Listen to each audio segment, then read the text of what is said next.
بسم اللہ الرحمن الرحیم نحمدہ ونصلی علی رسولہ الکریم۔ محترم سامعین کرام، السلام علیکم ورحمۃ اللہ وبرکاتہ۔ اللہ تعالیٰ کے فضل و کرم سے موسم بہار شروع ہونے لگا ہے، یعنی رمضان المبارک کا بابرکت مہینہ آ پہنچا ہے، اور رمضان المبارک میں سب سے اہم عبادت اللہ تبارک و تعالیٰ کے لیے اپنے آپ کو کھانے پینے اور بیوی سے ملنے سے روکنا ہے، جس کو روزہ کہا جاتا ہے۔ شریعت مبارکہ میں روزے کے بہت سارے فضائل وارد ہوئے ہیں، چنانچہ آج ہم روزے سے متعلق چند فضائل اور مختصر احکام و مسائل معلوم کریں گے۔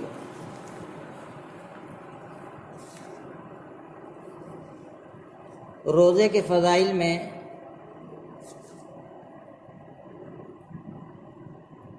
اللہ کے نبی صلی اللہ علیہ وسلم سے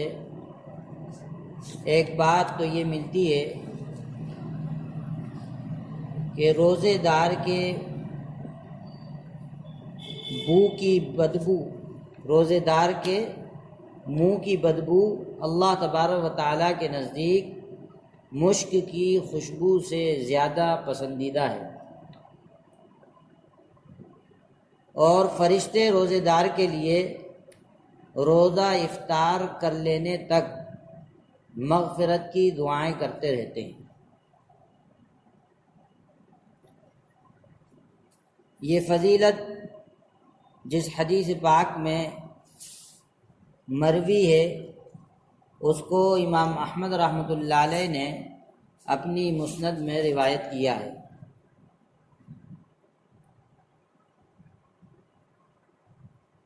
دوسری فضیلت روزے کے متعلق اللہ کے نبی صلی اللہ علیہ وسلم نے یہ ارشاد فرمائی کہ اگر کسی شخص نے بغیر کسی شرعی عذر کے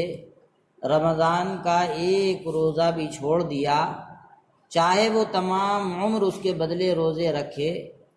تب بھی اسے ایک روزے کا بدل نہیں ہو سکتا۔ یہ روایت بھی مسند احمد کی ہے۔ ایک تیسری روایت روزے کی فضیلت سے متعلق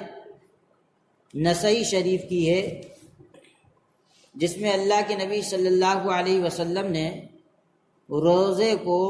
ڈھال ارشاد فرمایا، اور شارحین نے روزے کے ڈھال ہونے کا مطلب یہ لکھا ہے کہ جس طرح آدمی میدان جنگ میں دشمن کے وار سے ڈھال کے ذریعے اپنی حفاظت کرتا ہے، اسی طرح روزے دار روزہ رکھ کر اپنے اصلی دشمن یعنی شیطان سے اپنی حفاظت کرتا ہے۔ اسی طرح سے اللہ کے نبی صلی اللہ علیہ وسلم سے ایک طویل حدیث میں جو امام بیہقی رحمۃ اللہ علیہ کی شعب الایمان نامی کتاب میں مروی ہے، یہ ہے کہ اللہ کے نبی صلی اللہ علیہ وسلم ایک مرتبہ مسجد میں تشریف لائے، اور اللہ کے نبی صلی اللہ علیہ وسلم نے ممبر کی پہلی سیڑھی پر قدم رکھ کر آمین فرمایا، اسی طرح دوسری سیڑھی پر قدم رکھ کر آمین فرمایا، اسی طرح تیسری سیڑھی پر قدم رکھ کر آمین فرمایا۔ پھر آپ صلی اللہ علیہ وسلم نے خطبہ دیا اور اپنی بات ارشاد فرمائی۔ جب آپ ممبر سے اتر گئے اور صحابہ کرام رضی اللہ عنہم اجمعین نے سوال کیا کہ آج آپ نے اس طرح کا عمل کیا جو ہم نے آپ کو پہلے کرتے نہیں دیکھا تھا، تو آپ نے اس کے جواب میں فرمایا تھا کہ حضرت جبرائیل اس وقت میرے پاس آئے تھے اور انہوں نے یہ بد دعا کی کہ جو شخص رمضان المبارک کا مہینہ پائے اور پھر اس مہینے کی عبادات کے ذریعے اور اس مہینے کے خصوصی احکام کی ادائیگی کے ذریعے وہ اپنی مغفرت نہ کرا لے، وہ ہلاک ہو، اللہ کی رحمت سے دور ہو، اس پر میں نے آمین کہا تھا۔ چنانچہ اس حدیث شریف سے پتہ چلتا ہے کہ رمضان المبارک کے مہینے میں اس کی خصوصی عبادت اور خصوصی احکام اور اخص الخاص حکم روزہ جو کہ فرض ہے، اس کو چھوڑ دینے سے آدمی اللہ کی رحمت سے دور ہو جاتا ہے۔ اسی طرح سے اللہ کے نبی صلی اللہ علیہ وسلم سے امام بیہقی نے اپنی کتاب السنن الکبریٰ کے اندر روزے کی فضیلت سے متعلق یہ حدیث نقل کی ہے، جس میں اللہ کے نبی صلی اللہ علیہ وسلم نے یہ ارشاد فرمایا کہ جو آدمی کسی روزے دار کو افطار کرا دے تو اس کو روزے دار کے برابر ثواب ملے گا۔ اسی طرح سے روزے کی فضیلت کے متعلق امام احمد بن حنبل رحمۃ اللہ علیہ نے ایک اور حدیث اپنی مسند نے ذکر کی ہے، جس میں اللہ کے نبی صلی اللہ علیہ وسلم نے ارشاد فرمایا کہ 3 لوگوں کی دعا اللہ کے یہاں قبول ہوتی ہے، ان کی دعا اللہ کے یہاں رد نہیں ہوتی۔ ان 3 میں سے ایک روزے دار بھی ہے کہ روزے دار جب تک روزہ نہ کھول لے وہ جو کچھ دعا مانگتا ہے اللہ تبارک و تعالیٰ اس کی دعا قبول فرماتے ہیں۔ چنانچہ یہ تمام فضائل ہیں روزے کی، روزہ رکھنے کے بارے میں اور روزے کے اللہ تبارک و تعالیٰ کے یہاں جو مقام و مرتبہ ہے اس کے بارے میں۔ اسی وجہ سے اللہ کے نبی صلی اللہ علیہ وسلم بھی رمضان میں بھی اہتمام کرتے ہی تھے، اور رمضان کے علاوہ بھی سال کے دیگر ایام میں بھی روزہ رکھنے کا اہتمام فرماتے تھے،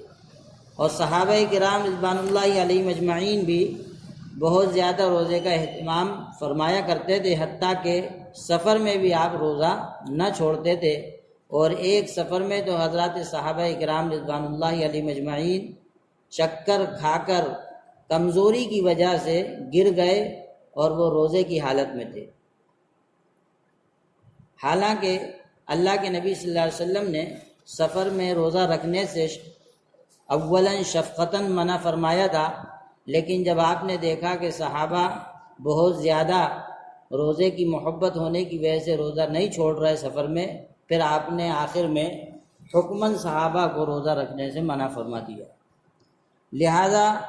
ہم سب کو بھی رمضان المبارک کا روزہ رکھنا ہے۔ ہاں، اگر کسی کے ساتھ کوئی شرعی عذر ہو اور کوئی متقی پرہیزگار اور ماہر ڈاکٹر کسی کو روزہ رکھنے سے منع کر دے تو شریعت اس کے بارے میں اجازت دیتی ہے کہ وہ بعد میں جب وہ صحت مند ہو جائے، تندرست ہو جائے تو اس روزے کی قضا کر لے۔ لیکن اگر کسی کے ساتھ کوئی شرعی عذر نہیں ہے تو اس پر روزہ رکھنا فرض ہے، ضروری ہے۔ چنانچہ روزے کی فرضیت کے متعلق سورہ بقرہ میں 2 پارے میں اللہ تبارک و تعالیٰ کا ارشاد ہے، اعوذ باللہ من الشیطان الرجیم، یا ایہا الذین آمنوا کتب علیکم الصیام کما کتب علی الذین من قبلکم لعلکم تتقون۔ اللہ تبارک و تعالیٰ نے ایمان والوں کو خطاب کر کے فرمایا کہ تمہارے اوپر روزہ اسی طرح فرض کیا گیا ہے جیسے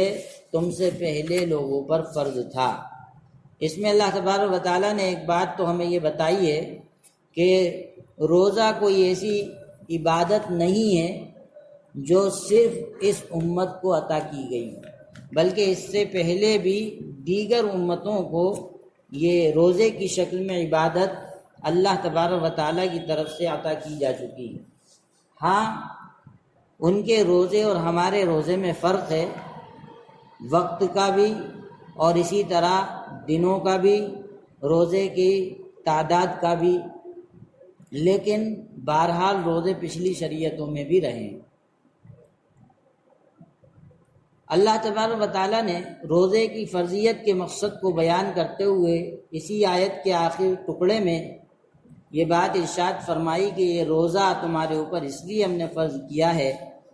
رمضان کا، تاکہ تم روزہ رکھ کر اللہ کا ڈر اپنے اندر پیدا کرو، تمہارے اندر تقوی کی صفت پیدا ہو جائے۔ اسی وجہ سے اللہ کے نبی صلی اللہ علیہ وسلم نے ایک مشہور حدیث میں، جو آپ تمام حضرات نے بارہا سنی ہوگی اور مجلس نکاح میں بار بار سنتے رہتے ہیں، نوجوانوں کے معاشرے کو اللہ کے نبی صلی اللہ علیہ وسلم نے خطاب کر کے بیان فرمایا کہ اگر تم نکاح کرنے کی استطاعت رکھتے ہو تو نکاح کر لو، اور اگر نکاح کرنے کی استطاعت نہیں رکھتے، بیوی کا خرچہ برداشت نہیں کر سکتے، مہر ادا نہیں کر سکتے، تو تب تک تم انتظام کرو ان چیزوں کا، اس وقت تک اپنے آپ کو گناہ سے بچانے کے لیے، پاک دامن رکھنے کے لیے مستقل روزے رکھو۔ تو روزے کا مقصد قرآن کریم نے جو بیان کیا ہے وہی اللہ کے نبی صلی اللہ علیہ وسلم نے حدیث میں بھی وضاحت اور تشریح فرما دی ہے اسی کی،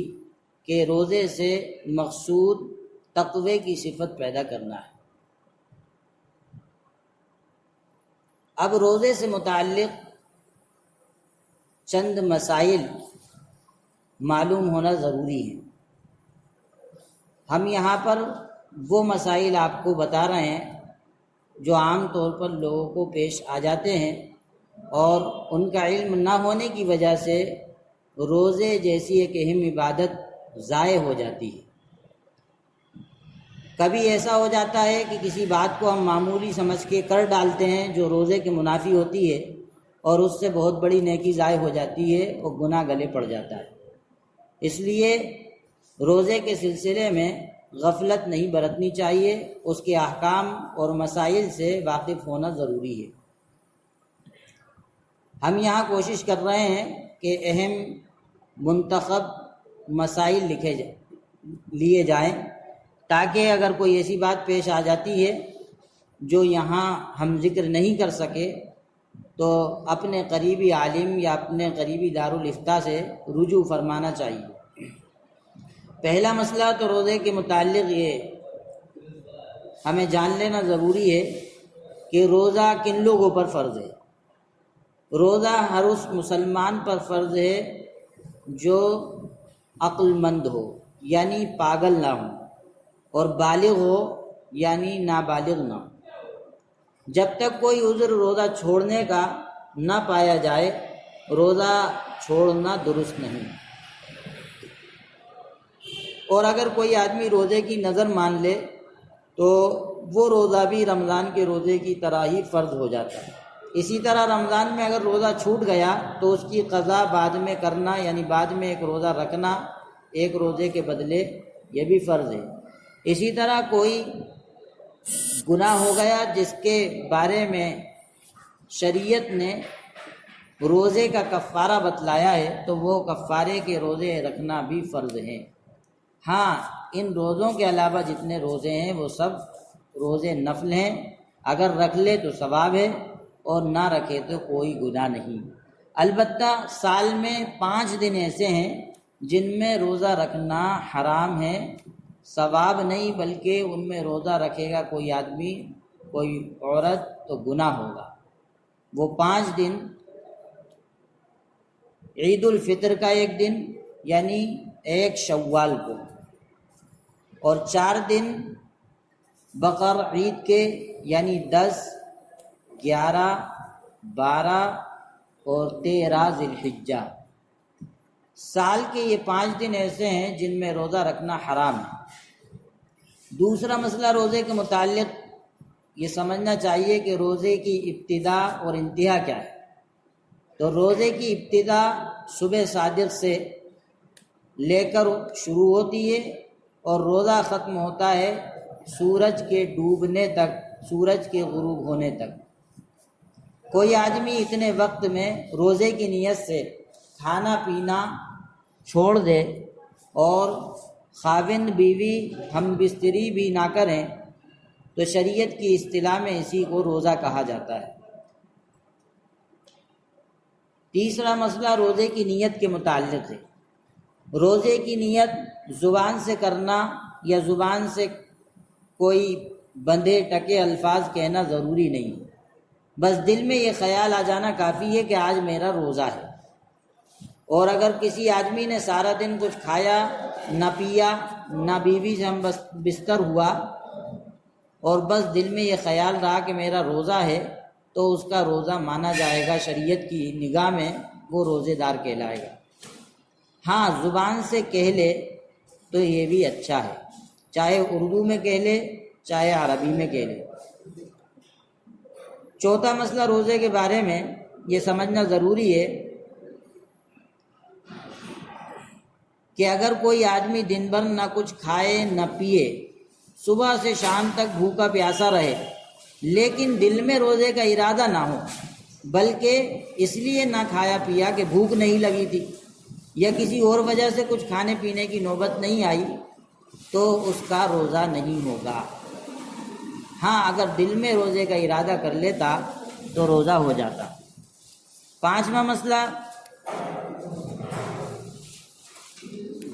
کہ روزہ شریعت کی نگاہ میں صبح صادق سے شروع ہوتا ہے، لہذا صبح صادق تک کھانا پینا، بیوی سے جماع کرنا یہ سب کچھ جائز ہے۔ بعض لوگوں کو یہ مغالطہ ہے کہ وہ سحری کھا کر جب نیت کر لیتے ہیں روزے کی، چاہے ابھی صبح صادق میں وقت باقی ہو، لیکن یہ سوچ کر کہ ہم نے نیت کر لی ہے اب ہمارے لیے کچھ کھانا پینا صحیح نہیں ہے، یہ وہ سمجھ کر کچھ کھاتے پیتے نہیں ہیں، رکے رہتے ہیں، تو یہ سمجھنا غلط ہے۔ صبح صادق تک نیت کرنے کے باوجود بھی جو کچھ